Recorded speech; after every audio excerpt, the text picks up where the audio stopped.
Capítulo 15, invertir para multiplicar. Estamos estudiando embajadores del reino. Este capítulo que vamos a estudiar es muy importante para aquellos que quieren hacer capital, para aquellos que quieren hacer riqueza. De hecho, a mí me emociona estudiarlo porque hay unas ideas muy buenas, sí, muy buenas. Hay un conocimiento muy bueno para precisamente nosotros poder generar riqueza, tener capital, tener patrimonio a futuro. Y ella explica, en algún momento vamos a estudiar algunos pasos a seguir para precisamente tener capital, tener inversiones que nos generen dividendos, nos generen ganancias a futuro, evidentemente. Vamos a empezar entonces con este capítulo que se llama Invertir para multiplicar. Ella cita Mateo capítulo 25, hace una aplicación de la parábola de los talentos. Dice por acá, me gustaría destacar la siguiente, la parábola de los talentos. Hay un versículo donde dice, el Señor nos ha confiado recursos, esta es una cita, ¿no? Ya sean dones, fuerza física o bienes materiales. Esta es una cita que aparece en Consejos sobre Mayordomía Cristiana, la escribe Elena de White. El Señor nos ha confiado recursos, ya sean dones, fuerza física o bienes materiales, y espera que los multipliquemos tanto si hemos comenzado con poco como con mucho. Por acá ella dice,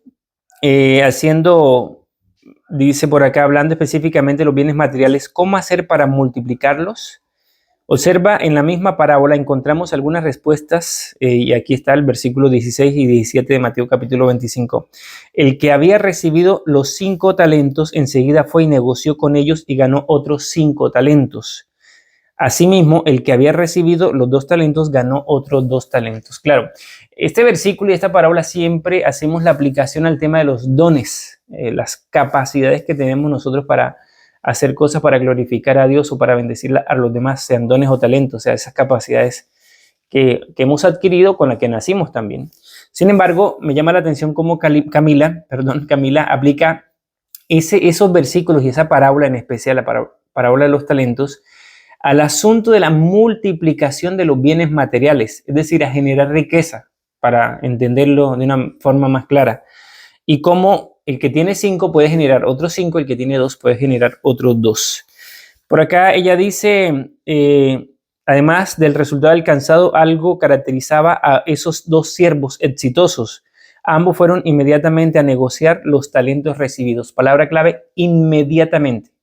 Fueron a negociar los bienes recibidos. Ir implica dejar la zona de confort. Eso de por sí no produce ningún resultado. Es necesario salir para trabajar. Al fin de cuentas, invertir bien da trabajo. Nota que el siervo negligente también salió, pero no con el objetivo de trabajar. Su máximo esfuerzo fue hacer un pozo para enterrar el dinero de su señor. Acuérdense que entre las parábolas está el de 5 talentos, el de 2 talentos, el que multiplicó, el que generó riquezas, producción, pero también está el siervo negligente, que lo único que hizo fue un hueco, se llenó de miedo, ahí empezó a especular una cantidad de cosas, enterró el talento y no produjo nada. Por acá dice, enseguida no significa no perder tiempo, no posponer. Tanto el primero como el segundo siervo actuaron sin demora y sacaron el máximo provecho del tiempo que disponían para multiplicar los bienes confiados. A propósito del factor tiempo, cuenta mucho en la multiplicación del dinero invertido. O sea, unir dinero y tiempo implica riqueza. Es una de las enseñanzas que sacamos de este capítulo de forma personal. Saco de este capítulo y que quiero compartir con ustedes. Y les animo que también lo estudien y lo analicen directamente lo que ella dice. Yo estoy aquí haciendo lo posible de presentar la mayor información que aparece en el capítulo. Por eso hago más lectura que análisis para que ustedes beban de la fuente directa, ¿no? del contenido de este libro. Volviendo aquí al tema, ella hace una combinación casi especial para el tema de la generación de riqueza. Dinero y tiempo. El factor tiempo es muy importante en la generación de dinero, de recursos, de patrimonio. Por acá dice negociar. La primera palabra fue ir, enseguida negociar. Finalmente tiene que ver con invertir. El señor de la parábola esperaba que sus mayordomos emplearan su dinero invirtiéndolo en buenos negocios o por lo menos entregándolos a los banqueros de manera que al fin pudieran rescatarlo con intereses. Nota una condición importante aquí: para multiplicar el talento, entiéndase por dinero, es necesario hacerlo rendir. El dinero empleado rinde, el dinero enterrado no. Y esto es importante. O sea, el dinero debajo del colchón, debajo de la almohada, en una cuenta corriente estancado, no rinde. Eso no rinde. El dinero invertido o empleado, ese es el que rinde. Ella más adelante va a participarnos de esta idea que ya les estoy adelantando. En el capítulo anterior vamos a tipos de activos. En el capítulo anterior aprendimos que cuanto más activos juntamos en nuestro patrimonio, mayor será la porción de renta pasiva en la composición de nuestros ingresos. Para esto, sin embargo, es necesario elegir activos que de hecho generen una renta. ¿Qué son los activos? Son bienes y derechos. En el conjunto de bienes se pueden encuadrar los inmuebles. Y este párrafo es clave, mire. Casa, departamentos, lote, galpón o terreno, así como los vehículos, auto, moto, camión y tractor, por ejemplo.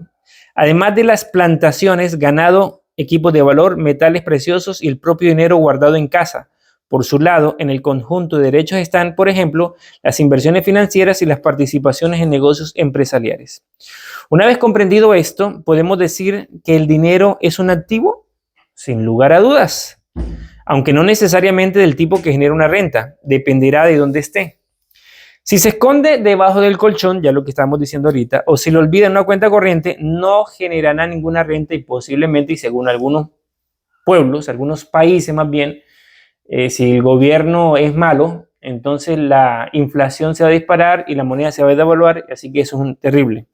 Así que dinero guardado sin generar no ayuda mucho o no es sabio. O sea, a ver, ahorita hay muchas facilidades y esto lo sabe cualquiera que tenga una cuenta corriente puede tener acceso a esta información. Si usted está ahorrando dinero en una cuenta corriente, ponga ese dinero o a depósito a plazo o a plazo fijo. Más o menos, creo que son los conceptos que se manejan. O sea, el mismo banco te presenta opciones en tu cuenta para hacer inversiones. Claro, no se gana una tasa de interés altísima, pero para no generar nada, algo es algo, pero es nada. Mientras que vas educándote en qué otras formas de inversión hacer para generar ingresos, porque este asunto de las inversiones se necesita inicialmente educación y ahorita lo vamos a ver precisamente en este capítulo. Entonces ella dice acá, ¿el dinero es un activo? Sí, pero depende de dónde esté, ¿no? Dice acá también, para ser un activo fructífero que crece y se multiplica, hay que invertirlo, hablando del dinero. ¿Qué decir de la casa propia? ¿Es también un activo? Sí, pero del tipo que se usa. Es como el árbol que no da frutos, pero ofrece una buena sombra, aunque sea deseable, no produce rendimiento. Lo mismo ocurre con el auto de paseo, la casa en la playa, el rancho, por ejemplo, son bienes de uso, no sirven a la función de producir renta, al contrario, mantenerlos puede costar un buen dinero. ¿Cuál es el error que muchas personas cometen? Emplean recursos en la compra de estos activos que sirven o que servirán tan solo para disfrutar, no para enriquecer. Bueno, hay que aplicar, y evidentemente, dar un ejemplo directo y sin discusión alguna, un auto. Un auto nuevo, por ejemplo, el auto que tenga. El auto se puede considerar un activo o un pasivo. Bueno, estos son términos financieros, pero a ver, ¿es el auto un bien que produce ganancia? No, evidentemente no. El auto es un bien, y por eso está la discusión si es un activo o un pasivo. Si se compra y se vende el tiro, perdón la expresión chilena, o sea, rápido, es posible que gane algo, ¿no? Si compra barato y vende, pues sería una forma de hacer negocio. Pero si es una persona que compra autos nuevos para después venderlos ya de salida, es mal negocio, porque al sacarlo de un concesionario ya está perdiendo valor inmediatamente. De por sí tenerlo ya implica costos, mantención, cambio de aceite, revisión, documentos, pago de impuestos. Por lo tanto, considerar el auto como una inversión no lo es. De entrada no lo es, ni de salida tampoco. Cuando ella habla aquí, Camila Russo también habla de que casas de veraneo, esas casas que se la pasan solas, que solamente es para ir a pasar vacaciones, a vacacionar, tampoco es un generador de riqueza. Es otro gasto porque hay que mantenerla, hay que pagar recibo, hay que hacerle limpieza y eso genera gastos. Excepto alguien que tenga forma de hacer negocio con casas, arrendándolas y pueda generar un ingreso, ¿no? También hay que analizar ciertos detalles, pero ella se refiere aquí básicamente a esas casas de veraneo que no generan ingresos, sino más bien gastos. Por acá dice, son bienes de uso, no sirven a la función de producir renta. Al contrario, mantenerlos puede costar un buen dinero. ¿Cuál es el error que muchas personas cometen? Emplean recursos en la compra de esos activos, bueno, ella lo llama activos, sea el auto, sea la casa de veraneo, que servirán tan solo para disfrutar y no para enriquecer. Aquí hablan de un personaje bíblico que aquí fue donde aprendí de este personaje bíblico, más bien, no es que aprendí de él que fuera nuevo para mí, o fuera un desconocido que ahora estoy conociendo, sino el enfoque que hace Camila de David, del rey David. Yo la había visto como el que había matado a un gigante, como el muchacho que sabía tocar el arpa, como el que se enfrentaba con osos y leones, como que el hijo de Isaí, el que fue rey de Israel. Bueno, todo eso sabía David, pero no lo había visto desde el punto de vista como un inversionista. David era un inversionista de esos bien pilas en la jugada. Entonces ella menciona aquí del rey David, dice, siguió el camino de la inversión, no del gasto o del lujo. No compró para disfrutar, sino para enriquecer, para producir.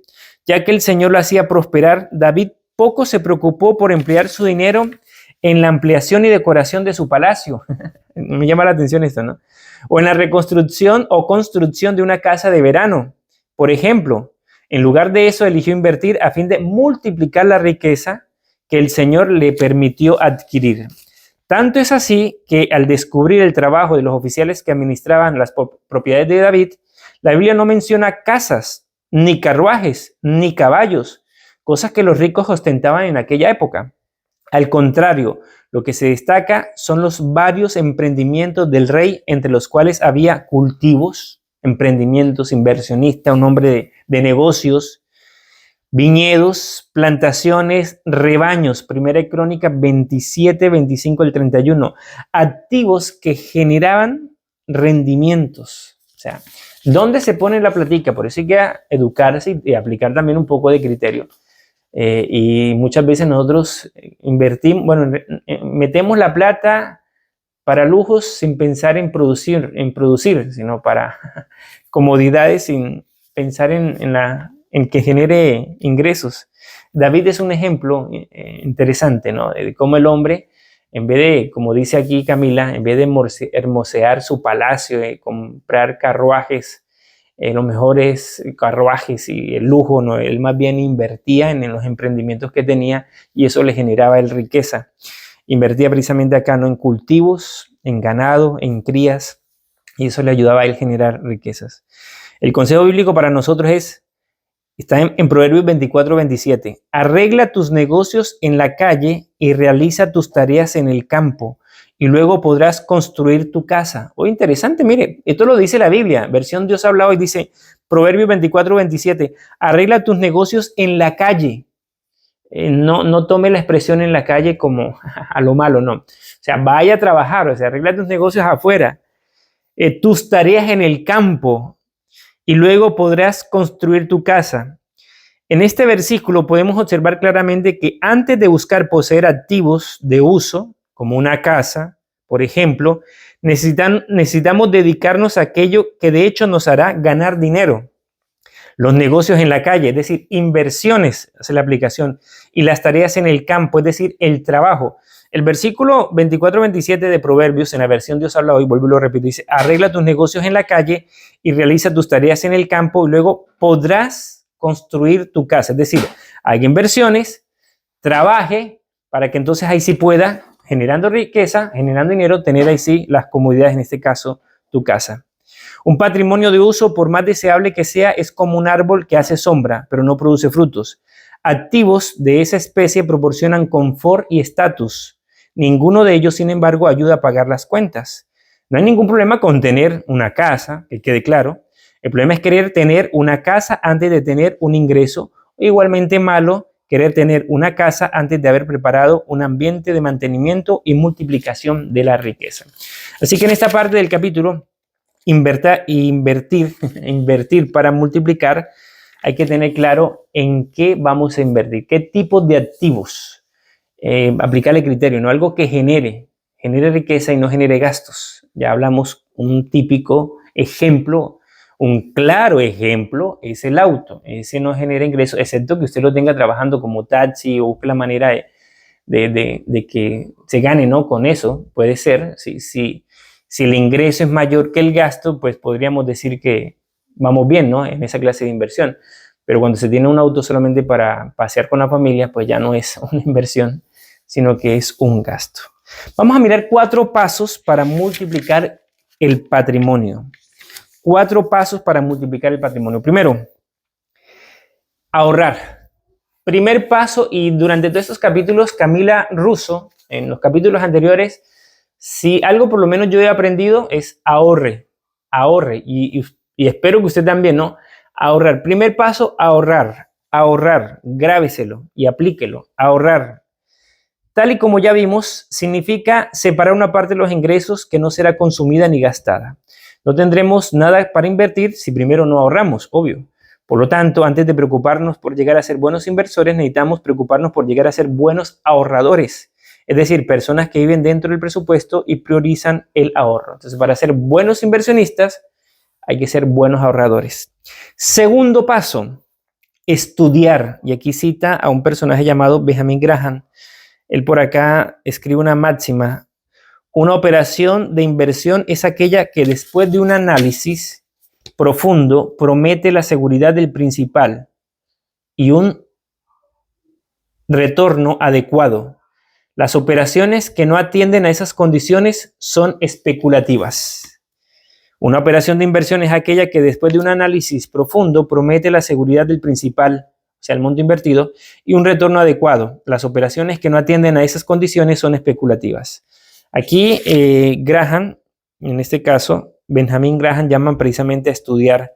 Debemos capacitarnos, conocer, estudiar antes de invertir. O sea, analizar es bueno, es importante, pero no es suficiente. Hay que estudiar precisamente un poco sobre este tema de las inversiones para ser un poco más acertado. Y obviamente siempre hay un margen de error, hay un margen de riesgo. Eso en este mundo todo es así.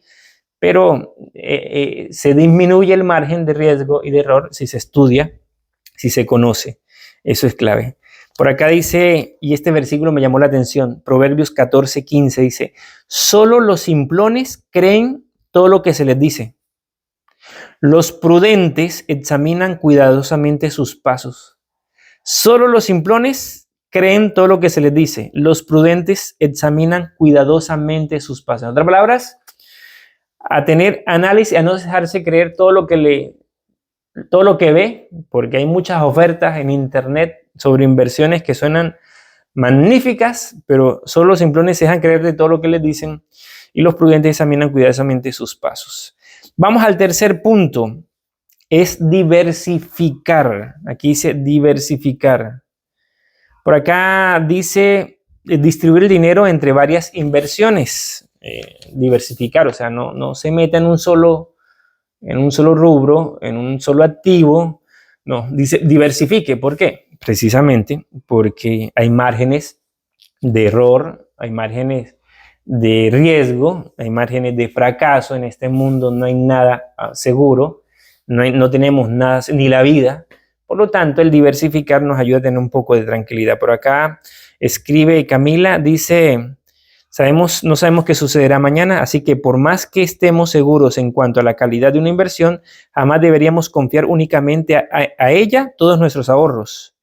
El ejemplo bíblico dice, coloca tus inversiones en varios lugares porque no sabes qué riesgos podría haber más adelante. Eclesiastés 11:2. Interesante esta versión, ¿no? Coloca tus inversiones en varios lugares porque no sabes qué riesgos podría haber más adelante. Vamos entonces, ese es el tercer paso. El cuarto paso, este cuarto paso es esperar. El cuarto paso es esperar.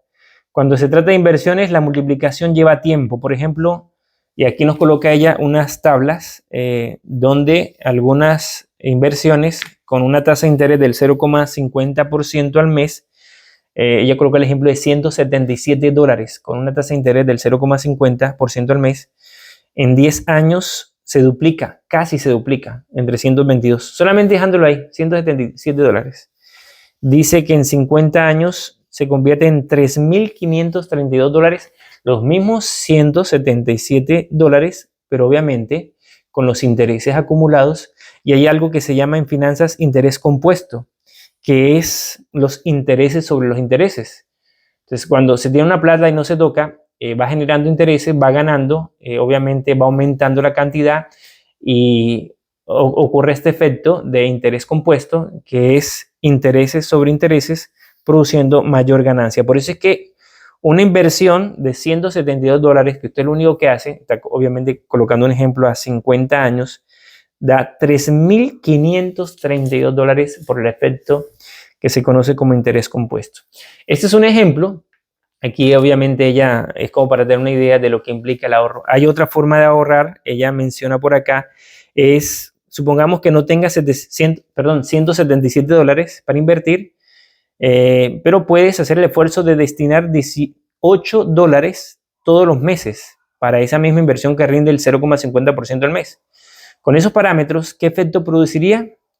La siguiente, y aquí nos coloca la siguiente tabla, o sea, que en vez de tener los $177 como inversión inicial y única, generando intereses a 10 años, ya les dije que era casi el doble, 322, 20 años, 586, 30 años, esos mismos $177, en 30 años son $1.067, y esos $177 en 50 años son $3.500. O sea, está hablando ya de como una inversión generando una tasa de interés del 0,50 a través del tiempo, palabra clave, a través del tiempo, y ocurriendo este efecto de interés compuesto, cómo puede acrecentarse la riqueza, el patrimonio. Evidentemente, usted decide cuánto invertir, qué monto y a cuánto tiempo, ¿no? Obvio. Ella coloca en este segundo ejemplo que en vez de esos 177 sean $18, suponiendo que usted ahorre $18 mensuales, o más bien invierta $18 mensuales, $18 mensuales, y los coloque precisamente a generar ingresos a una inversión de un 0,50%, una tasa de interés de ganancia, 0,50 al mes. Ella dice que si usted ahorrara $18 al mes y los invirtiera para generar este ingreso del 0,50% al mes, en 10 años serían $2.900. O sea, más que 177, aquí se le multiplicaría a 2.000, o sea, más que 177 en 10 años, 322, aquí $18 mensuales a 10 años serían $2.903. Y a 50 años sería $67.087. Y aquí obviamente hace una aplicación de lo que es el interés compuesto, precisamente en este ejemplo, ¿no? De los $18. Vamos al quinto paso. Conclusión de este paso, de este cuarto paso, que es esperar, es invierte y tenga paciencia. Si ha hecho una inversión que obviamente le da tranquilidad, que aunque sea poco, pero esté generando un ingreso porcentual poco, pero seguro. Seguro en el sentido de la palabra, de lo que cabe, ¿no? Evidentemente. Yo les mencioné ahorita, y esto lo puede averiguar con cualquier persona. Eso no necesita usted ser ni bachiller, ni si usted tiene una cuenta corriente, pregúntele a su ejecutivo del banco cómo puede invertir algo para que le genere ingresos. Una de las formas que se me viene a la mente precisamente es depósito a plazo. Y hay otras formas también que el mismo banco presenta. Hay que estudiarlas, conózcalas bien, asesórese. No hay riesgo, o sea, sí hay riesgo, pero es muy mínimo, o sea, casi no hay, por no decir que no hay. Pero es una forma de generar ingresos muy segura, no 100% segura, porque como le dije, no hay nada seguro en este mundo, las tragedias, las calamidades, pero me refiero a que es una de las opciones muy seguras. Por acá dice, en el quinto paso, es ser frecuente. Nuestros resultados serán mucho más significativos si tenemos la disciplina de invertir mes a mes, aunque sea solo un poco. La Biblia dice que quien ahorra poco a poco se enriquece. Oiga, Proverbios 13:11, el que ahorra poco a poco se enriquece. Interesante el versículo, ¿no? ¿Cómo hay que enriquecerse? Ahorrando. Ahorrando, invirtiendo con paciencia, poco a poco se enriquece. Como embajadores del reino debemos recordar que, al igual que en la parábola de los talentos, el Señor volverá para ajustar cuentas con sus siervos. Estemos entre los siervos buenos y fieles, nunca entre los malos y negligentes. Este fue el capítulo número 15, invertir para multiplicar. Y hay muchas formas de hacerlo. Ahorita con el internet hay muchas más facilidades que años atrás, donde era para un solo grupo. El tema de las inversiones ahorita, gracias a Dios, en el internet hay de todo. Hay bueno y cosas malas, muy malas. Hay engaños, hay trampas y estafas. Pero también hay cosas buenas a través del internet que hay que averiguar, hay que investigar antes de llegar a cuando uno empieza a navegar en internet, hay que asesorarse para saber a qué puerto llegar. No meterse así porque no se sabe a qué puerto llegue y termine en mal. Por eso es mejor tener una asesoría previa. En el tema de las inversiones mucho más. Familia, interesante este capítulo, me llamó la atención de lo que estamos estudiando. Muy bueno este libro, Embajadores del Reino, para seguir siendo precisamente cabezas y no cola, como estudiamos en los capítulos anteriores y como Dios nos llamó a hacer. Agradecemos a todos, suscríbanse al canal, por favor, dele me gusta, comparta este video y haga sus comentarios en la caja de comentarios para que el algoritmo reconozca este video y lo promocione mucho más. Bendiciones a todos, chao, chao, que la pasen bien.